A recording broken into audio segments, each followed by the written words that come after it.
সকলকেই স্বাগত আমাদের ইউটিউব চ্যানেল বিএমস ইংলিশ টিউটোরিয়াল হোমের আরও একটি নতুন ভিডিওতে।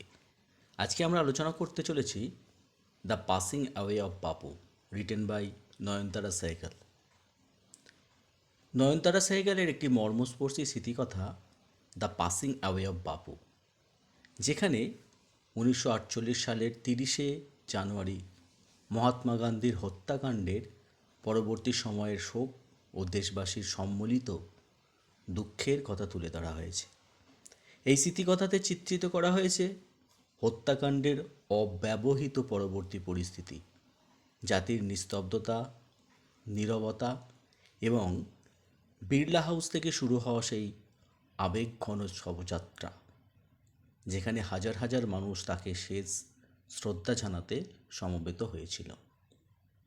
তো এবার আমরা টেক্সটটি ভালো করে পড়ার আগে টেক্সট সম্বন্ধে দু চার কথা জেনে নেব। নয়াদিল্লির বিড়লা হাউস একটি প্রার্থনা সভায় যাওয়ার পথে মহাত্মা গান্ধীকে গুলি করা হয়। গান্ধীজি গুলিবিদ্ধ হওয়ার ও তার মৃত্যু সংবাদ খুব দ্রুত ছড়িয়ে পড়েছিল।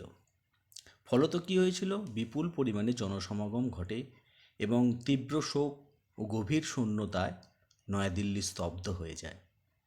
লেখিকা যখন সন্ধ্যায় তার বাড়িতে চা খাচ্ছিলেন, এমন সময় একটি জরুরি ফোন আসে, যা ভারতের নেতৃত্ব এবং সাধারণ নাগরিক উভয়কেই ব্যক্তিগত ও আকস্মিক ধাক্কার প্রতিফলন ঘটায়। গান্ধীজির মৃতদেহ জনগণের দর্শনের জন্য ফুলে ঢাকা একটি খোলা ট্রাকে করে নিয়ে যাওয়া হয়। মানুষজন তাদের প্রিয় নেতাকে হারিয়ে শিশুর মতো অনুভূতি নিয়ে গান্ধীজির পা ছুঁয়ে প্রণাম করতে ভিড় জমায়। এই ঘটনাটি একটি যুগের অবসানকে চিহ্নিত করেছিল। এই কাহিনীতে এমন একজন নেতাকে হারানোর শোক থেকে জাতির কঠিন উত্তরণের চিত্র তুলে ধরা হয়েছে, যিনি তাদের পাশে থেকে পথ চলতেন।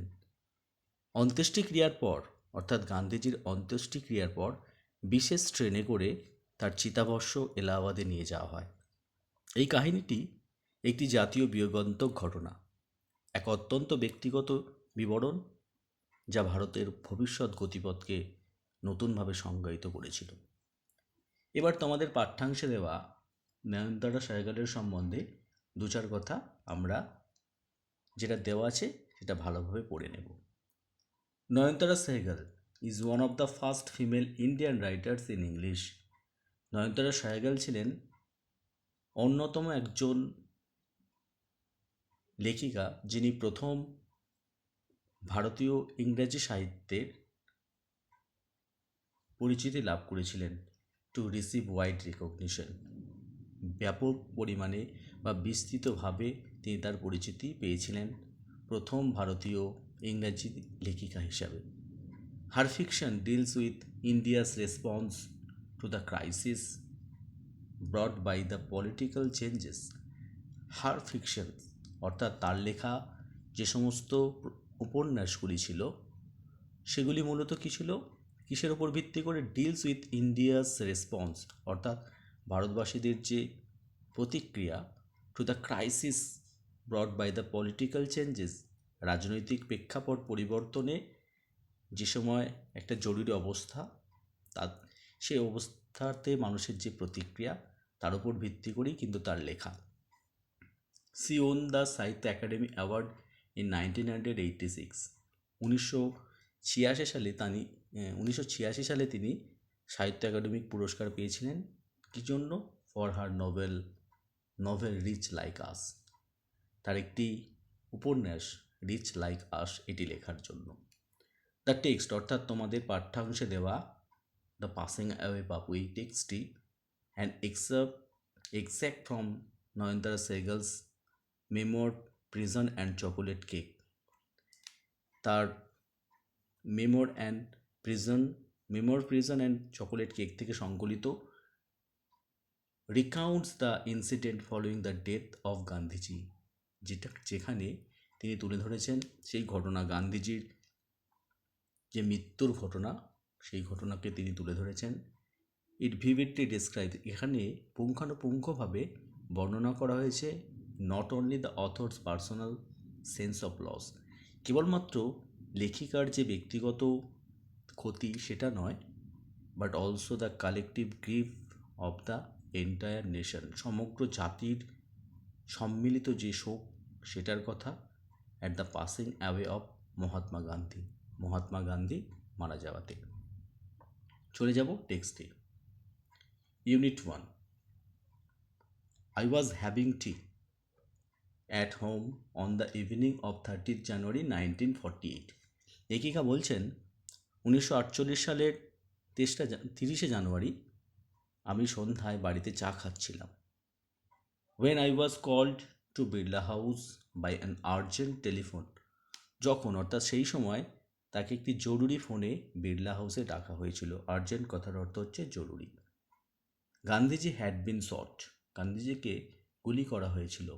On his way to a prayer meeting, একটি প্রার্থনা সভায় যাওয়ার পথে। আই ওয়াজ নাম with shock as I got in to the car. তিনি বলছেন যখন আমি গাড়িতে উঠছিলাম আমি আঘাতে অসাড় হয়ে এসেছিলাম, অর্থাৎ তার দেহটা একেবারে আঘাতে সেন্সলেস হয়ে গিয়েছিল, এরকম একটা অনুভূতি।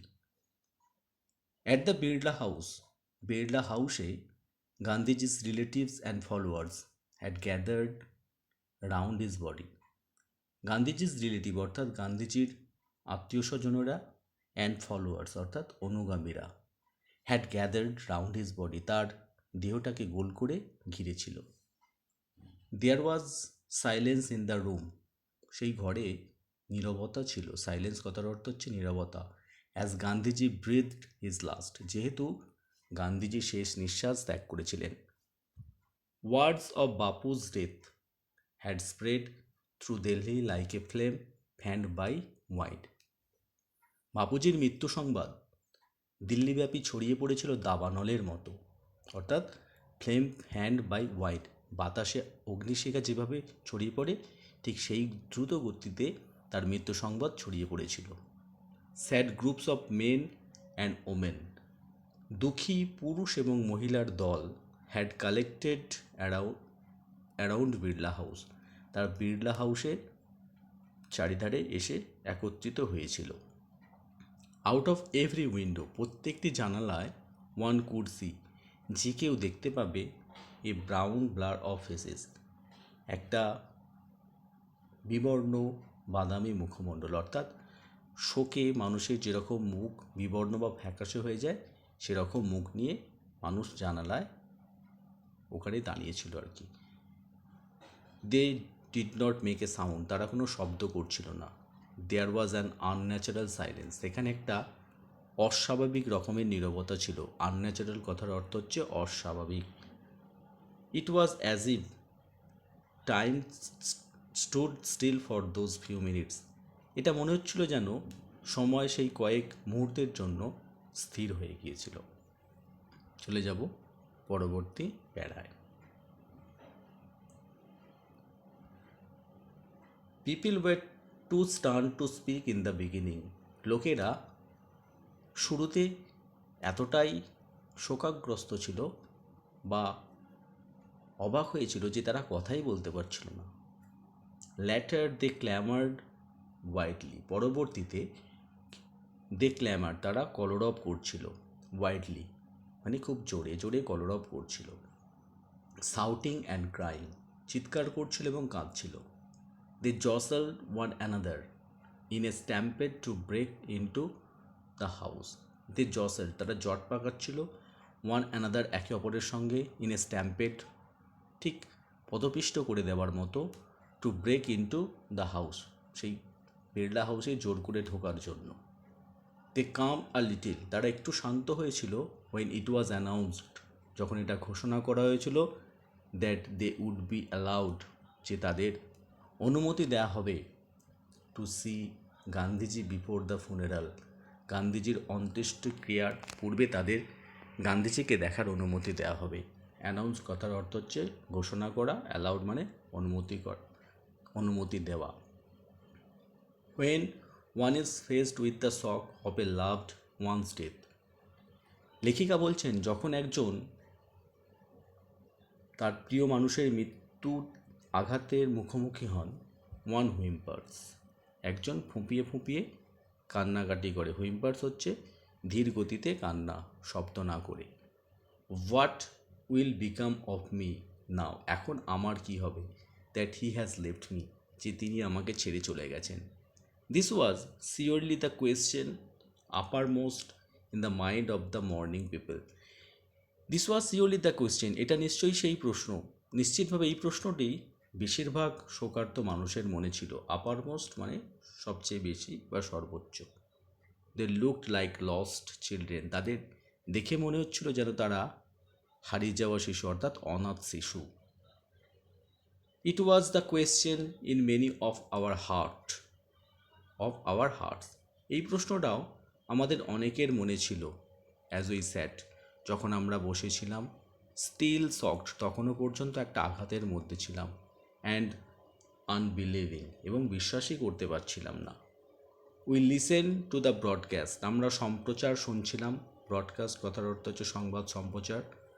Telling the people of India, ভারতবর্ষের লোকেদের বলা হচ্ছিল that there Bapu was no more, যে তাদের বাপু আর বেঁচে নেই। তো এই ছিল আজকে ভিডিওর আলোচনা বা বিষয়বস্তু। ভিডিওটি তোমাদের ভালো লাগলে অবশ্যই একটি লাইক করে দিও। চ্যানেলে নতুন হলে চ্যানেলটিকে সাবস্ক্রাইব করে রেখো নিত্য নতুন ভিডিওর আপডেটস পাওয়ার জন্য। সকলেই ভালো থেকো, সুস্থ থেকো। ভিডিওটি শেষ পর্যন্ত দেখার জন্য সকলকে অনেক অনেক ধন্যবাদ।